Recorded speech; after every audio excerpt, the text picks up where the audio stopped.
సోదరా సోదరి మణులకు నమస్కారములు। आंध्र प्रदेश के गवर्नर एस अब्दुल नजीर जी, यहां के लोकप्रिय और कर्मठ मुख्यमंत्री श्री चंद्रबाबू नायडू जी, केंद्रीय मंत्री के राममोहन नायडू जी, चंद्रशेखर पम्मसानी जी, भूपति राजू श्रीनिवास वर्मा जी, उप मुख्यमंत्री पवन कल्याण जी, राज्य सरकार में मंत्री नारा लोकेश जी, अन्य सभी मंत्रीगण, BJP state president PVN Madhav ji, सभी सांसद, विधायकगण और विशाल संख्या में हमें आशीर्वाद देने के लिए आए हुए बहनों और भाइयों, आंध्र प्रदेश गवर्नर एस अब्दुल नजीर गारी की, लोकप्रिय मुख्यमंत्री आंध्र प्रदेश चंद्रबाबु नायडू गारी की, केंद्र मंत्रुलु राममोहन चंद्रशेखर गारी की, भूपति राजू श्रीनिवास वर्मा गारी की, ఉప ముఖ్యమంత్రి వర్యులు పవన్ కళ్యాణ్ గారికి, రాష్ట్ర ప్రభుత్వంలో మంత్రి వర్యులు లోకేష్ గారికి, ఇతర మంత్రులకి, బీజేపీ రాష్ట్ర అధ్యక్షులు పీవీఎన్ మాధవ్ గారికి, ఎంపీలకు, ఎమ్మెల్యేలకు, ఇంత పెద్ద ఎత్తున ఈ సభని మమ్మల్ని ఆశీర్వదించడానికి విచ్చేసినటువంటి మా సోదర సోదరీమణులకు అందరికీ కూడా హృదయపూర్వక నమస్కారాలు। सबसे पहले मैं अहोबिलम के भगवान नरसिंह स्वामी और महानंदी के श्री महानंदीश्वर स्वामी को प्रणाम करता हूं। मैं मंत्रालय के गुरु श्री राघवेंद्र स्वामी से भी हम सभी के लिए आशीर्वाद मांगता हूं। ముందుగా మన అహోబిలం నరసింహ స్వామికి మరియు మహానంది శ్రీ మహానందీశ్వర స్వామికి నమస్కరించుకుంటున్నాను। అలా మంత్రాలయంలో గురువు గారు శ్రీ రాఘవేంద్ర స్వామి వారి ఆశీస్సులు కూడా మనందరికీ ఉండాలని కోరుకుంటున్నాను। साथियों, द्वादश ज्योतिर्लिंग स्तोत्रम के पाठ में आता है, सौराष्ट्रे सोमनाथम च श्रीशैले मल्लिकार्जुनम, यानी द्वादश ज्योतिर्लिंगों में प्रथम भगवान सोमनाथ और द्वितीय भगवान मल्लिकार्जुन का नाम एक साथ आता है। मेरा सौभाग्य है कि मेरा जन्म दादा सोमनाथ की धरती गुजरात में हुआ, बाबा विश्वनाथ की धरती काशी की सेवा का अवसर मिला और आज श्रीशैलम का आशीर्वाद मिल रहा है।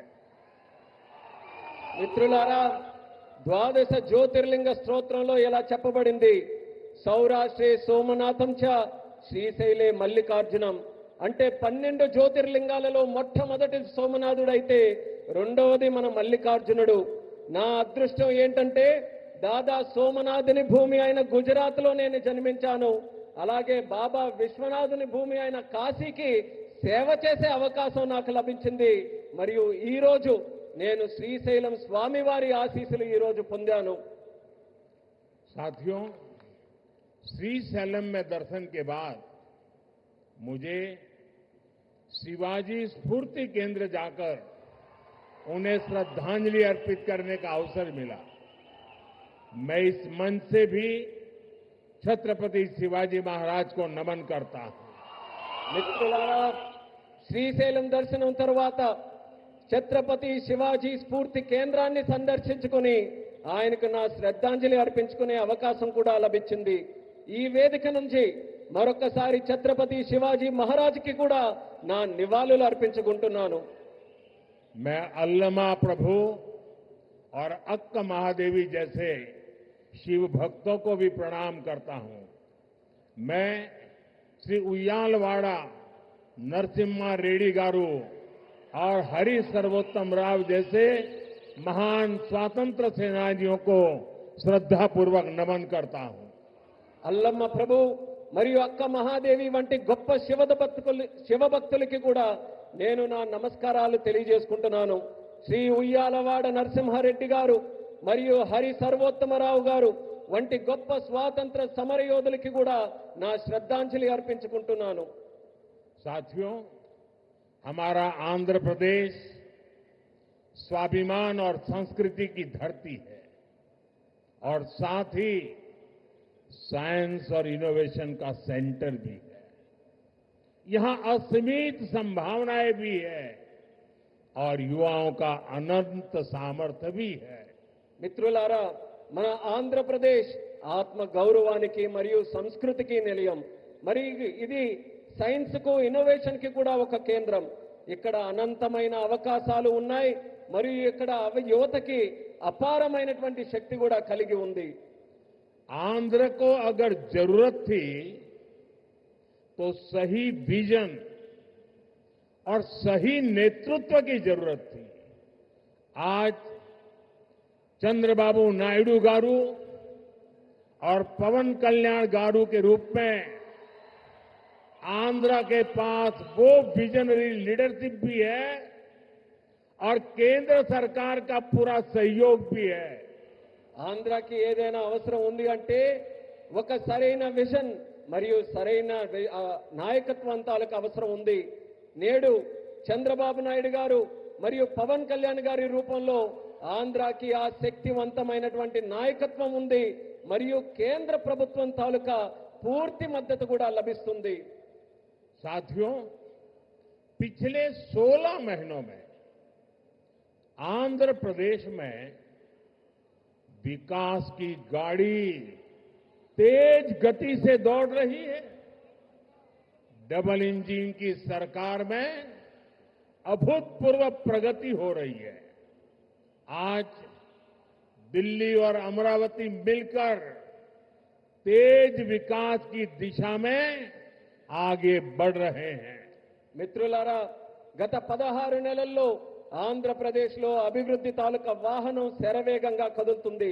డబుల్ ఇంజిన్ ప్రభుత్వంలో రాష్ట్రం అపూర్వమైన ప్రగతి కూడా సాధిస్తుంది. నేడు ఢిల్లీ మరియు అమరావతి ఈ రెండు కలిసి వేగవంతంగా అభివృద్ధి వైపు ముందుకు సాగుతున్నాయి. और जैसा चंद्रबाबू ने कहा, इस तेज गति को देख करके मैं कह सकता हूं कि 2047 में आजादी के जब 100 साल होंगे, विकसित भारत होके रहेगा। చంద్రబాబు గారు చెప్పినట్టు నేను చెప్పగలను. 2047 నాటికి ఎప్పుడైతే భారతదేశం 100 సంవత్సరాలు స్వాతంత్రం సంపాదించుకుని తయారవుతుందో ఆనాటికి ఖచ్చితంగా ఈ భారతదేశం వికసిత భారతదేశంగా తయారవుతుంది. अभी बाबू ने बहुत ही भावना के साथ अपने विचारों को व्यक्त किया, लेकिन मैं विश्वास से कहता हूं कि 21वीं सदी हिंदुस्तान की सदी होने वाली है। 21वीं सदी 140 करोड़ हिंदुस्तानियों की सदी होने वाली है। ఇప్పుడు బాబు గారు ఎంతో ఆవేదనతో భావాలతో మాట్లాడారు. అదే రకంగా నేను కూడా చెప్పగలను, ఈ 21వ శతాబ్దం భారతదేశం తాలూకా శతాబ్దం. ఈ 21వ శతాబ్దం భారతీయులు 140 కోట్ల భారతీయుల తాలూకా శతాబ్దం ఇది. साथियों, आज भी यहां सड़क, बिजली, रेलवे, हाईवे और व्यापार से जुड़े कई प्रोजेक्ट का उद्घाटन और शिलान्यास किया गया है। ये प्रोजेक्ट राज्य में कनेक्टिविटी को मजबूत करेंगे, इंडस्ट्री को बढ़ावा देंगे और लोगों के जीवन को आसान बनाएंगे। మిత్రులారా, నేడు రోడ్లు, విద్యుత్ రంగం, రైల్వే, హైవేలు మరియు వాణిజ్యానికి సంబంధించిన అనేక ప్రాజెక్టులకి శంకుస్థాపన మరియు ప్రారంభోత్సవం చేసుకుంటున్నాం.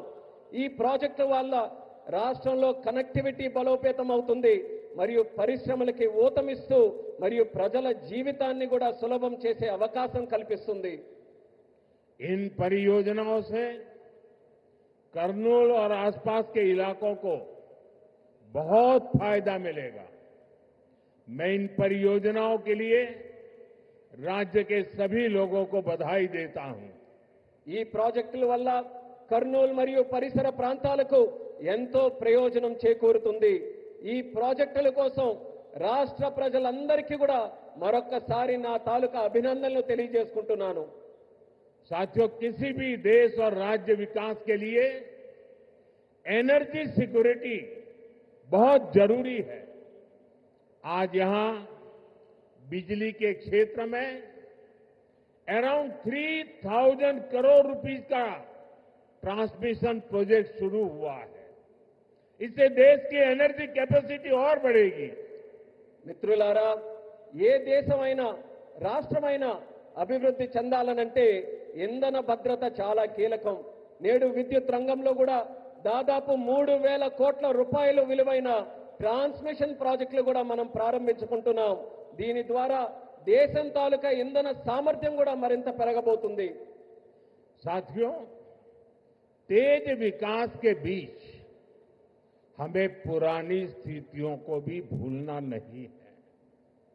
11 साल पहले जब केंद्र में कांग्रेस सरकार थी, तब प्रति व्यक्ति इलेक्ट्रिसिटी की खपत औसतन 1,000 यूनिट से भी कम थी. तब देश को ब्लैकआउट जैसी चुनौतियों का भी सामना करना पड़ता था. हमारे गांवों में बिजली का खंभा भी नहीं लगा था.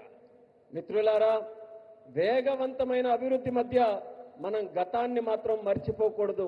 11 సంవత్సరాల క్రితం కేంద్రంలో కాంగ్రెస్ ప్రభుత్వం అధికారంలో ఉన్నప్పుడు సగటు తలసరి విద్యుత్ వినియోగం 1000 యూనిట్ల కంటే చాలా తక్కువగా ఉండేది. అప్పుడు దేశం కూడా అనేక విద్యుత్ కోతల వంటి సవాళ్లు కూడా ఎదుర్కొంది. వేలాది గ్రామాలలో కనీసం విద్యుత్ స్తంభాలు కూడా ఏర్పాటు చేయలేనటువంటి దుస్థితి ఉండేది. आज क्लीन एनर्जी से लेकर देश के टोटल एनर्जी प्रोडक्शन तक भारत हर क्षेत्र में नए रिकॉर्ड बना रहा है. आज देश के हर गांव तक बिजली पहुंच चुकी है. प्रति व्यक्ति इलेक्ट्रिसिटी का इस्तेमाल बढ़कर 1,400 यूनिट हो गया है. इंडस्ट्री से लेकर हाउस होल्ड तक सबको पर्याप्त बिजली मिल रही है. నేడు భారతదేశంలో క్లీన్ ఎనర్జీ నుంచి టోటల్ ఎనర్జీ ప్రొడక్షన్ వరకు ప్రతి రంగంలో కూడా మన దేశం కొత్త రికార్డుల్ని సమకూర్చుకుంటుంది. నేడు దేశంలోని ప్రతి గ్రామం కూడా మనం చూసుకుంటే విద్యుతీకరణ జరిగింది. తలసరి విద్యుత్ వినియోగం ఇప్పుడు 1,400 యూనిట్లకి పెరిగింది. పరిశ్రమ నుండి గృహాల వరకు ప్రతి ఒక్కరికి కూడా తగినంత విద్యుత్ ఈ రోజు చక్కగా లభిస్తుంది. साथियों, देश की इस एनर्जी रिवॉल्यूशन का एक बड़ा केंद्र हमारा आंध्र प्रदेश है. चंद्रबाबू के नेतृत्व में आज यहां श्रीकाकुलम से अनुगुल तक नेचुरल गैस पाइपलाइन प्रोजेक्ट शुरू हुआ है. ये पाइपलाइन लगभग 15 लाख घरों को गैस सप्लाई देगी. మిత్రులారా, దేశంలో ఈ ఇంధన విప్లవానికి మన రాష్ట్రం ఆంధ్రప్రదేశ్ ఒక ప్రధాన కేంద్రంగా ఉంది. మన ముఖ్యమంత్రి వర్యులు చంద్రబాబు నాయుడు గారి నేతృత్వంలో ఈ రోజు శ్రీకాకుళం నుంచి అంగుల్ వరకు సహజ వాయువు పైప్ లైన్ ప్రాజెక్టు ప్రారంభించబడింది. ఈ పైప్ లైన్ సుమారు 15 లక్షల ఇళ్లకు గ్యాస్ సరఫరా కూడా చేయబడుతుంది. आज चित्तूर में एलपीजी बॉटलिंग प्लांट शुरू हुआ है. ये प्लांट रोजाना 20,000 सिलेंडर भरने की क्षमता रखता है.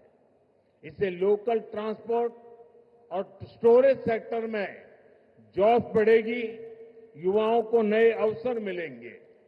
ఈ రోజు చిత్తూరులో కూడా ఎల్పీజీ బాటిలింగ్ ప్లాంట్ ప్రారంభించబడింది.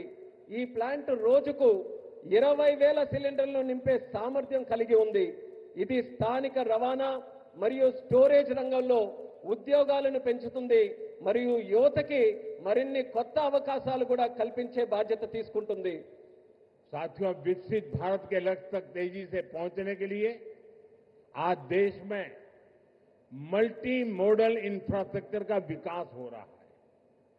विलेज से सिटी और सिटी से पोर्ट तक कनेक्टिविटी पर हमारा बहुत जोर है. सब्बवरम शिलानगर से के बीच नया हाईवे तैयार होने से कनेक्टिविटी और बढ़ेगी. మిత్రులారా, వికసిత్ భారత్ అనే లక్ష్యాన్ని వేగంగా సాధించడానికి నేడు దేశంలో మల్టీ మోడల్ ఇన్ఫ్రాస్ట్రక్చర్ ప్రాజెక్ట్స్ శరవేగంగా అభివృద్ధి చేయబడుతున్నాయి. గ్రామాల నుండి నగరాల వరకు, నగరాల నుండి పోర్టుల వరకు కనెక్టివిటీపై మేము బలమైన ప్రాధాన్యత ఈ రోజు ఇస్తున్నాం. విశాఖపట్నంలో సబ్బవరం నుంచి షీలానగర్ మధ్యలో కొత్త హైవే ఏదైతే పూర్తి చేయడం వలన కనెక్టివిటీ మరింత మెరుగుపడుతుంది. रेलवे के क्षेत्र में भी नए युग की शुरुआत हुई है. नई रेल लाइनों की शुरुआत होने से, रेल फ्लाईओवर बनने से यात्रियों को सुविधा मिलेगी और इस क्षेत्र के उद्योगों को नई गति मिलेगी. అలానే రైల్వే రంగంలో కూడా ఒక కొత్త యుగం ప్రారంభమైంది. కొత్త రైల్వే లైన్లు, అలాగే రైల్వే ఫ్లైఓవర్లు ప్రారంభం వల్ల ప్రయాణికులకి మెరుగైన సౌకర్యం అందుతుంది మరియు ఈ ప్రాంతంలో పరిశ్రమలకు కూడా ఒక కొత్త ఊతం వస్తుంది.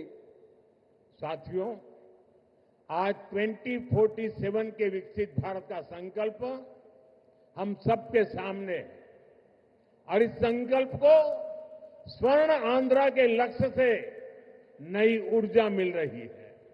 हम सब जानते हैं, जब टेक्नोलॉजी की बात होती है तो हमारा आंध्र और यहां के युवा बहुत आगे रहते हैं. डबल इंजन की सरकार में हम आंध्रा के इस पोटेंशियल को और बढ़ा रहे हैं. మిత్రులారా, ఈ రోజు 2040 నాటికి వికసిత్ భారతదేశం మనం సాధించాలనే సంకల్పంతో అందరం కూడా ముందుకు నడుస్తున్నాం. మరియు ఈ సంకల్పానికి స్వర్ణ ఆంధ్రప్రదేశ్ అనే లక్ష్యం మరింత శక్తిని అందిస్తుంది. మనందరికీ తెలుసు, టెక్నాలజీ విషయానికి వస్తే మన ఆంధ్రప్రదేశ్ అలాగే మరియు ఇక్కడ యువత చాలా ముందుంటారు. డబుల్ ఇంజిన్ ప్రభుత్వంలో మేము ఆంధ్రప్రదేశ్ యొక్క ఈ ప్రత్యేక సామర్థ్యాన్ని మరింత పెంచబోతున్నాం. साथियों, आज भारत की और आंध्र प्रदेश की स्पीड और स्कोप, इसको पूरी दुनिया देख रही है. 2 दिन पहले ही आंध्र प्रदेश में गूगल ने बड़ा निवेश करने का ऐलान किया है. మిత్రులారా, ఈ రోజు భారతదేశం మరియు ఆంధ్రప్రదేశ్ యొక్క వేగం మరియు సామర్థ్యం యావత్ ప్రపంచం గమనిస్తుంది. 2 రోజుల క్రితం గూగుల్ లాంటి ప్రధానమైన సంస్థ ఆంధ్రప్రదేశ్లో ఒక పెద్ద పెట్టుబడిని కూడా ప్రకటించింది.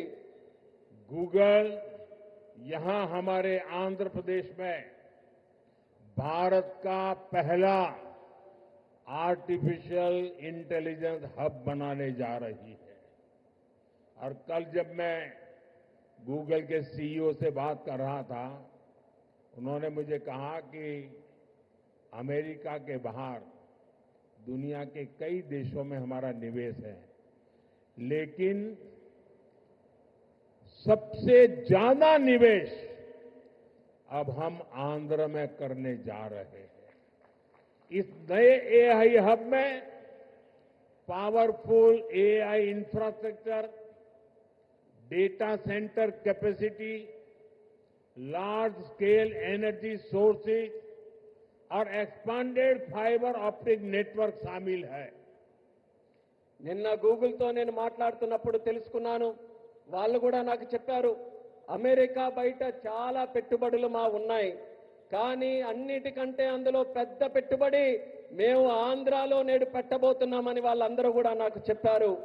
ఈ కొత్త ఏఐ హబ్లో శక్తివంతమైన ఏఐ ఇన్ఫ్రాస్ట్రక్చర్, అలాగే డేటా సెంటర్ సామర్థ్యం, పెద్ద ఎత్తున శక్తి వనరులు మరియు విస్తరించిన ఫైబర్ ఆప్టిక్ నెట్వర్క్ కూడా ఉండబోతున్నాయి. साथियों, गूगल के इस एआई हब इन्वेस्टमेंट में एक नया इंटरनेशनल सबसी गेटवे बनाया जाएगा। इसमें कई इंटरनेशनल सबसी केबल्स शामिल होंगे जो भारत के ईस्टर्न कोस्ट पर विशाखापट्टनम तक पहुंचेगी। మిత్రులారా, ఈ గూగుల్ ఆర్టిఫిషియల్ ఇంటెలిజెన్స్ హబ్ ఏదైతే ఉందో ఈ పెట్టుబడితో కొత్త అంతర్జాతీయ సబ్సీ గేట్వే కూడా తయారవబోతుంది. ఇందులో అంతర్జాతీయ సబ్సీ కేబుల్ వల్ల మన భారతదేశం యొక్క తూర్పు తీరంలో ఉన్న విశాఖపట్నం నగరం మరింత బలోపేతమై ఈ కేబుల్స్ అన్ని కూడా అక్కడ చేరుకోబోతున్నాయి. साथियों, इस प्रोजेक्ट से विशाखापट्टनम एक एआई और कनेक्टिविटी हब के रूप में स्थापित होगा। ये केवल भारत ही नहीं बल्कि पूरी दुनिया को सेवा देगा। मैं इसके लिए आंध्र के लोगों को विशेष बधाई देता हूं और चंद्रबाबु के विजन की भूरी भूरी प्रशंसा करता हूं। మిత్రులారా, ఈ ప్రాజెక్టు విశాఖపట్నం ఒక ఆర్టిఫిషియల్ ఇంటెలిజెన్స్ మరియు కనెక్టివిటీ హబ్ గా ఏర్పాటు చేయబోతుంది. ఇది కేవలం భారతదేశానికే కాకుండా యావత్ ప్రపంచానికి కూడా ఇది సేవ చేయబోతుంది. దీనికి ఆంధ్రప్రదేశ్ రాష్ట్ర ప్రజలందరికీ కూడా ప్రత్యేక అభినందనలు తెలియజేసుకుంటున్నాను. అలాగే మన ముఖ్యమంత్రి వర్యులు చంద్రబాబు నాయుడు గారి తాలూకా విజన్ కి కూడా ప్రత్యేకంగా నేను ప్రశంసిస్తున్నాను. साथियों, भारत के विकास के लिए आंध्र प्रदेश का विकास जरूरी है और मैं मानता हूं आंध्र के विकास के लिए रायलसीमा का विकास भी जरूरी है। आज कर्नूल की जमीन पर जो काम शुरू हुए हैं, ये रायलसीमा के हर जिले में जॉब्स और प्रॉस्पेरिटी के नए दरवाजे खोलेंगे। इन प्रोजेक्ट से यहां इंडस्ट्रियल डेवलपमेंट को और गति मिलेगी। మిత్రులారా, భారతదేశ అభివృద్ధికి ఆంధ్రప్రదేశ్ అభివృద్ధి చాలా అవసరం. అలానే ఆంధ్రప్రదేశ్ యొక్క అభివృద్ధికి రాయలసీమ అభివృద్ధి కూడా అంతే అవసరమైనదని నేను నమ్ముతున్నాను. ఈ రోజు కర్నూలు గడ్డపై ప్రారంభమైన పనులు రాయలసీమలోని ప్రతి జిల్లాలో ఉద్యోగాలు సృష్టిస్తాయి మరియు ఈ ప్రాంత ప్రగతికి సరికొత్త ద్వారాలు కూడా తెరిపిస్తాయి. ఈ ప్రాజెక్టుల ద్వారా ఇక్కడ పారిశ్రామిక అభివృద్ధి మరింత వేగవంతంగా ముందుకు నడుస్తుంది. साथियों, हमें आंध्र प्रदेश के तेज विकास के लिए नए इंडस्ट्रियल कॉरिडोर्स और हब बनाने होंगे। इसके लिए सरकार अरवक्कल और कोप्परती को आंध्र प्रदेश की नई इंडस्ट्रियल आइडेंटिटी के रूप में डेवलप कर रही है। अरवक्कल और कोप्परती में निवेश बढ़ने से रोजगार के नए अवसर भी लगातार बढ़ रहे हैं। మిత్రులారా, ఆంధ్రప్రదేశ్ వేగవంతమైన అభివృద్ధి కోసం మనం కొత్త పారిశ్రామిక కారిడార్లను మరియు కేంద్రాలని సృష్టించుకోవాలి. ఈ లక్ష్యంతో ఆంధ్రప్రదేశ్ ప్రభుత్వం ఓర్వకల్ మరియు కొప్పర్తి ఈ రెండు కొత్త పారిశ్రామిక కారిడార్స్ ను కూడా గుర్తించి అభివృద్ధి చేస్తుంది. ఓర్వకల్లో మరియు కొప్పర్తిలో పెరుగుతున్న పెట్టుబడులతో ఉపాధి అవకాశాలు కూడా క్రమంగా పెరుగుతున్నాయి. साथियों, आज दुनिया भारत को 21वीं सदी के नए मैन्युफैक्चरिंग सेंटर के रूप में देख रही है।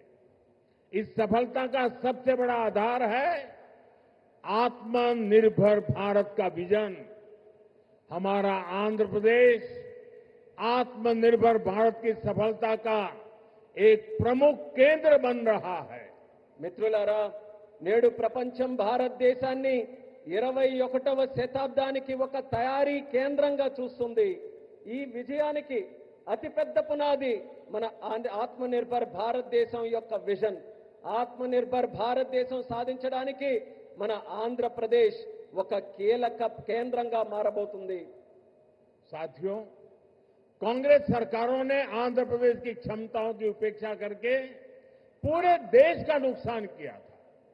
जो राज्य पूरे देश को आगे लेकर जा सकता था, उसे खुद अपने विकास के लिए संघर्ष करने की नौबत आ गई। మిత్రులారా, కాంగ్రెస్ ప్రభుత్వాలు గతంలో ఆంధ్రప్రదేశ్ సామర్థ్యాన్ని విస్మరించి మొత్తం దేశానికే నష్టం చేశాయి. మొత్తం దేశాన్ని ముందుకు నడిపించగలిగినటువంటి శక్తి మన ఆంధ్రప్రదేశ్ రాష్ట్రానికి ఉంటే, మన ఆంధ్రప్రదేశ్ రాష్ట్రం మాత్రం తన సొంత అభివృద్ధి కోసం పోరాటం చేసుకునేటటువంటి దుస్థితి కలిగింది. मुझे खुशी है कि अब एनडीए सरकार में आंध्र की तस्वीर बदल रही है। आंध्र प्रदेश चंद्रबाबू जी के नेतृत्व में आत्मनिर्भर भारत की नई ताकत बन रहा है। आंध्र में मैन्युफैक्चरिंग तेजी से बढ़ रही है। నాకెంతో సంతోషంగా ఉంది. ఇప్పుడు మన ఎన్డీఏ ప్రభుత్వంలో ఆంధ్రప్రదేశ్ తాలూకా మొత్తం ముఖ చిత్రం మారుతుంది. ఆంధ్రప్రదేశ్ మన ముఖ్యమంత్రి చంద్రబాబు నాయుడు గారి నేతృత్వంలో ఆత్మనిర్భర్ భారతదేశానికి ఒక సరికొత్త శక్తిగా అవతరించబోతుంది. ఆంధ్రప్రదేశ్లో తయారీ రంగం కూడా శరవేగంగా అభివృద్ధి ఈ రోజు చెందుతున్నాయి. निम्मलुरु में एडवांस नाइट विजन फैक्ट्री का आरंभ रक्षा क्षेत्र में आत्मनिर्भरता प्राप्त करने की दिशा में एक और कदम है। इस फैक्ट्री से नाइट विजन उपकरणों, मिसाइलों के लिए सेंसर और ड्रोन गार्ड सिस्टम बनाने का भारत का सामर्थ्य बढ़ेगा। यहां बने उपकरण भारत के डिफेंस एक्सपर्ट्स को भी नई ऊंचाई देंगे। और अभी ऑपरेशन सिंदूर में तो भारत के बनी चीजों की ताकत हमने देख ली है। మిత్రులారా, నిమ్మలూరులో అడ్వాన్స్ నైట్ విజన్ ఫ్యాక్టరీ ప్రారంభం మన దేశ రక్షణ రంగంతో ఆత్మనిర్భరత సాధించడానికి మరో అడుగు ముందుకు పడినట్టుగా అయ్యింది. ఈ ఫ్యాక్టరీ భారతదేశ నైట్ విజన్ పరికరాలు, క్షిపణుల కోసం సెన్సార్లు మరియు డ్రోన్ గార్డ్ వ్యవస్థలను తయారు చేసే సామర్థ్యం మన దేశానికి పెంచబోతుంది. ఇక్కడ తయారు చేసిన పరికరాలు భారతదేశ రక్షణ రంగ ఎగుమతులను కొత్త ఎత్తులకు కూడా తీసుకువెళ్ళడానికి మన అందరికీ కూడా దోహదపడతాయి. అలానే మన భారత రక్షణ రంగం తాలూకా శక్తి ఏంటో మొన్న జరిగినటువంటి ఆపరేషన్ సింధూర్లోనే మనం అందరం కూడా ప్రత్యక్ష సాక్షిగా మనం అందరం చూశాం. साथियों, मुझे खुशी है कि आंध्र सरकार ने कर्नूल को भारत का ड्रोन हब बनाने का संकल्प लिया है। ड्रोन इंडस्ट्री के जरिए कर्नूल और आंध्र में फ्यूचरिस्टिक टेक्नोलॉजी से जुड़े कई नए सेक्टर्स का विकास होगा। और अभी मैंने कहा, ऑपरेशन सिंदूर में ड्रोन्स का कमाल दुनिया को भी अचरज कर गया है। आने वाले समय में कर्नूल ड्रोन सेक्टर में देश की ताकत बनने वाला है। మిత్రులారా, ఆంధ్రప్రదేశ్ ప్రభుత్వం కర్నూలును భారతదేశ డ్రోన్ హబ్ గా తయారు చేయాలని సంకల్పించినందుకు నాకు ఎంతో సంతోషంగా ఉంది. డ్రోన్ హబ్ ద్వారా కర్నూలు మరియు ఆంధ్రప్రదేశ్ భవిష్యత్తులో వచ్చే టెక్నాలజీస్ కు సంబంధించి అనేక కొత్త రంగాలు అభివృద్ధి కూడా ఈ ప్రాంతంలో చెందుతాయి. ఆపరేషన్ సింధూర్ ఇందాక చెప్పినట్టు మన డ్రోన్లు కూడా ఎంతో అద్భుతాలు సృష్టించాయి. ఆ అద్భుతాలను చూసి యావత్ ప్రపంచమంతా కూడా అబ్బురుపోయిందని గర్వంగా తెలియజేస్తున్నాను. రానున్న రోజుల్లో కర్నూలు డ్రోన్ రంగంలో దేశానికే గర్వకారణంగా నిలవబోతుందని తెలియజేస్తున్నాను. साथियों, हमारी सरकार का विजन है सिटीजन सेंट्रिक डेवलपमेंट। इसके लिए हम लगातार नए रिफॉर्म्स के जरिए सिटीजन्स के जीवन को आसान बना रहे हैं। देश में 12 लाख रुपए तक की आय पूरी तरह से टैक्स फ्री हो चुकी है। सस्ती दवाइयां, सस्ता इलाज, बुजुर्गों के लिए आयुष्मान कार्ड जैसी अनगिनत सुविधाएं, इनसे ईज ऑफ लिविंग का एक नया अध्याय शुरू हुआ है। మిత్రులారా, మా ప్రభుత్వం ఒక్క విజన్ సిటిజన్ సెంట్రిక్ డెవలప్మెంట్ ఈ లక్ష్యంతో కొత్త సంస్కరణల ద్వారా ప్రజల జీవితాలని సులభతరంగా చేయడమే మా అందరి తాలూకా సంకల్పం. దేశంలో 12 లక్షల వరకు ఆదాయం ఉన్న ప్రతి ఒక్కరికి పన్ను రహితంగా చేసింది మన ప్రభుత్వం. తక్కువ ధరకే మందులు, మెరుగైన చికిత్స మరియు వృద్ధుల కోసం ఆయుష్మాన్ భారత్ కార్డులు వంటి సౌకర్యాలు, వీటన్నిటితో ప్రజల జీవిత విధానం సౌకర్యవంతంగా చేసే కొత్త అధ్యయనాన్ని మన భారతదేశంలో మనం ప్రారంభించాం. साथियों, नवरात्रि के पहले दिन से जीएसटी में भी भारी कटौती की गई है। मुझे देखकर बहुत खुशी है कि नारा लोकेश गारू के नेतृत्व में यहां लोग जीएसटी बचत उत्सव को सेलिब्रेट कर रहे हैं। आप इतनी सफलता से सुपर जीएसटी सुपर सेविंग अभियान भी चला रहे हैं। మిత్రులారా, నవరాత్రుల తాలూకా మొట్టమొదటి రోజు నుంచి జీఎస్టీపై భారం కూడా మన ప్రభుత్వం తగ్గించింది. నాకు చాలా సంతోషంగా ఉంది. యువ నాయకుడు నారా లోకేష్ గారి నాయకత్వంలో ఇక్కడ ప్రజల అందరూ కూడా జీఎస్టీ పొదుపు ఉత్సవాన్ని ఒక పండగ వాతావరణంలో మీరందరూ జరుపుకున్నారు. మీరు సూపర్ జీఎస్టీ సూపర్ సేవింగ్స్ అనే కార్యక్రమం తాలూకా ప్రచారం కూడా ఇంతే విజయవంతంగా ప్రతి ఒక్కరూ కూడా నిర్వహించారు. मुझे बताया गया है कि आंध्र प्रदेश लोगों को नेक्स्ट जनरेशन जीएसटी रिफॉर्म से 8,000 करोड़ रुपए से ज्यादा की सेविंग होगी। ये सेविंग इस बार त्योहारों का आनंद और बढ़ा रही है। लेकिन मेरा एक आग्रह भी है, हमें जीएसटी बचत उत्सव को वोकल फॉर लोकल के संकल्प के साथ मनाना है। నాకిప్పుడే చెప్పారు, నెక్స్ట్ జన్ జీఎస్టీ సంస్కరణల ద్వారా ఆంధ్రప్రదేశ్ ప్రజలకు 8,000 కోట్లకి పైగా ఆదా చేసుకునే పరిస్థితి వచ్చింది. ఈ పొదుపులు ఈ పండగ సీజన్ యొక్క ఆనందాన్ని మరింత పెంచబోతున్నాయి. కానీ నా తాలూకా అభ్యర్థన కూడా ఈ రాష్ట్ర ప్రజలందరికీ ఉంది. మనం ఈ జీఎస్టీ పొదుపు ఉత్సవాన్ని ఏదైతే నిర్వహించుకుంటున్నామో ఇందులో మనం స్థానికుల కోసం బలంగా వోకల్ ఫర్ లోకల్ అనే సంకల్పంతో స్థానిక తయారీ రంగాన్ని ప్రోత్సహించే విధంగా జరుపుకోవాలి. साथियों, विकसित आंध्र से ही विकसित भारत का सपना पूरा होगा। मैं एक बार फिर नए प्रोजेक्ट के लिए आंध्र प्रदेश के सभी लोगों को बहुत बहुत बधाई देता हूं। मेरे साथ बोलिए, भारत माता की। మిత్రులారా, వికసిత్ ఆంధ్రప్రదేశ్తోనే వికసిత్ భారతదేశం యొక్క కళ నెరవేరుతుంది. నేను మరోసారి ఈ కొత్త ప్రాజెక్టుల తాలూకా శంకుస్థాపన మరియు ప్రారంభోత్సవం సందర్భంగా ఆంధ్రప్రదేశ్ రాష్ట్ర ప్రజల అందరికీ కూడా హృదయపూర్వకమైనటువంటి అభినందనలు తెలియజేసుకుంటున్నాను. భారత్ మాతాకి. यहां कोई 2 बच्चे कब से वो पेंटिंग लेके खड़े हैं, जरा हमारे एसपीजी के लोग इसको कलेक्ट कर लें। ఇద్దరు పిల్లలు ఇక్కడ చిత్రాలను పట్టుకుని ఉన్నారు. ఎస్పీజీ వాళ్ళు కాస్త ఆ చిత్రాలను నా వరకు పంపించవాలి. उनसे कलेक्ट कर लीजिए वहां से।